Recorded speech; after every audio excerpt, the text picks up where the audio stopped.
स्नेहा बहुत ज्यादा परेशान थी। वह यही सोचते सोचते घर की तरफ जाने लगी, आखिर कौन वो इंसान है, कौन वो इंसान। जैसे ही सड़क पर पहुंची उसे पीछे से आवाज सुनाई दी। पता नहीं किसका पाप अपनी कोख में लिए है स्नेहा जब पीछे मुड़ी तो आश्चर्य में पड़ गई, क्योंकि ये कोई और नहीं बल्कि उसकी बहन थी। दरअसल स्नेहा के माँ बाप ने स्नेहा को बचपन में ही छोड़ दिया था। तभी सड़क से उसे एक दंपत्ति यानी कि हस्बैंड और वाइफ ने उनको उठाया था। वो कोई और नहीं नेहा के पापा थे। नेहा के पापा ने ही स्नेहा को स्नेहा नाम दिया, क्योंकि उनकी बेटी का नाम नेहा था। दोनों की उम्र तकरीबन बराबर ही होगी।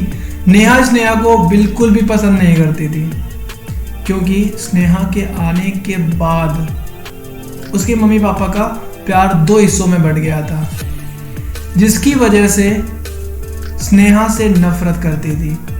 जिसकी वजह से नेहा जो है स्नेहा से नफरत करती थी। स्नेहा ने नेहा से कहा, नेहा तुम्हें किसने बताया कि मैं प्रेग्नेंट हूँ?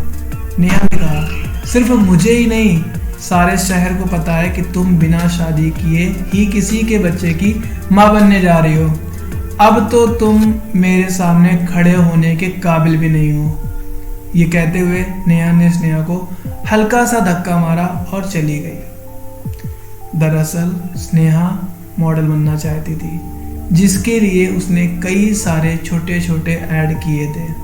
स्नेहा अपनी खूबसूरती और की वजह से भी हमेशा न्यूज़ में हेडलाइन बनी रहती थी, लेकिन आज वो किसी और वजह से ही हेडलाइंस में थी। स्नेहा बहुत ज़्यादा परेशान थी। वो थोड़ा आगे बढ़ी। जैसे ही थोड़ा आगे बढ़ी थी कि रिपोर्टर्स ने आके उसे चारों तरफ से घेर लिया। स्नेहा समझ गई यहाँ रिपोर्टर्स यहाँ कैसे आए, क्योंकि ये स्नेहा के साथ पहली बार नहीं था। पहले भी ऐसा उसके साथ कई बार हो चुका था, और करने वाली कोई और नहीं स्नेहा की बहन थी, क्योंकि इन दोनों में आपस में ही स्टार बनने की को लेकर लड़ाई होती रहती थी। स्नेहा और नेहा दोनों ही मॉडल बनना चाहते थे, जिस वजह से कौन बेहतर को लेकर उनमें हमेशा बहस होती रहती थी, और नेहा हमेशा ही स्नेहा को नीचा दिखाना चाहती थी। शायद यही इस बार भी होना था। रिपोर्टर्स ने चुभने वाले सवालों की बौछार कर दी। एक ने पूछा, क्या ये शॉर्टकट है स्टार बनने का? एक ने पूछा, आखिर ये किस डायरेक्टर का बच्चा है, बता दीजिए हमें भी। तभी एक ने पूछा, कहीं आपने छुपकर शादी तो नहीं कर ली है? स्नेहा के आंसू रुकने का नाम नहीं ले रहे थे। तभी एक आवाज आती है और उसके बाद चारों तरफ सन्नाटा। Leave her alone. इस आवाज को सभी रिपोर्टर्स अच्छे से जानते थे। सभी दूर हो गए थे। आवाज किसी और की नहीं बल्कि शहर के सबसे बड़े बिजनेसमैन विक्रम सिंह रायजादा की थी, जिसकी झलक पाने के लिए लड़कियां तरसती थी। रिपोर्टर्स ने विक्रम को स्नेहा के का बचाव करते देख अजीब फील किया और सोचने लगे, कहीं ये स्नेहा का बॉयफ्रेंड तो नहीं है। लेकिन किसी में इतनी हिम्मत नहीं थी कि अब वो ये बात पूछ सकें। स्नेहा भी कुछ समय के लिए सोच में पड़ गई, आखिर इन्होंने मेरी हेल्प क्यों की। यही सोचते हुए स्नेहा ने विक्रम को थैंक्स कहा और जाने लगी। तभी विक्रम ने गुस्से में कहा, मेरी बात अभी खत्म नहीं हुई है, कार में बैठो। स्नेहा ने सोचा, अगर वो कार में जाती है तो लोगों को एक और मौका मिल जाएगा बातें बनाने का। स्नेहा ने विक्रम से कहा, मैं चली जाऊंगी। विक्रम ने गुस्से से स्नेहा को घूरा, लेकिन स्नेहा वहां से चली गई।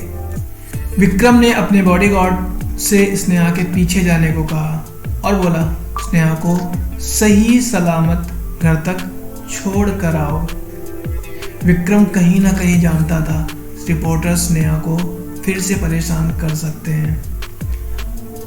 स्नेहा जैसे ही घर पहुंची सभी लोग उसका इंतजार कर रहे थे। स्नेहा के मन में भी एक सवाल था, आखिर घर से कोई भी हॉस्पिटल क्यों नहीं गया। लेकिन अब उसे सब समझ आ चुका था। एक भारी और गुस्से में आवाज आती है, वहीं रुक जाओ, अंदर कदम मत रखना, और जैसे आई हो वैसे ही वापस लौट जाओ। इसके तुरंत बाद नेहा बोली, पता नहीं किसका गंदा खून है, जैसे इसके माँ बाप होंगे वैसे ही तो होगी ये सुनकर स्नेहा अंदर से एकदम टूट चुकी थी। वो रोते हुए बाहर निकल गई और एक ट्रक से जाकर टकरा गई। एक्सीडेंट इतना भयानक था कि स्नेहा के बचने के चांसेस कम से कम थे। क्या स्नेहा बच पाएगी? कौन है विक्रम और क्यों की उसने स्नेहा की मदद? आखिर वो व्यक्ति कहाँ गायब हो गया जिसका बच्चा स्नेहा की कोख में था? जाने अगले एपिसोड में। थैंक यू सो मच इस एपिसोड को एंजॉय करने के लिए। Thank you.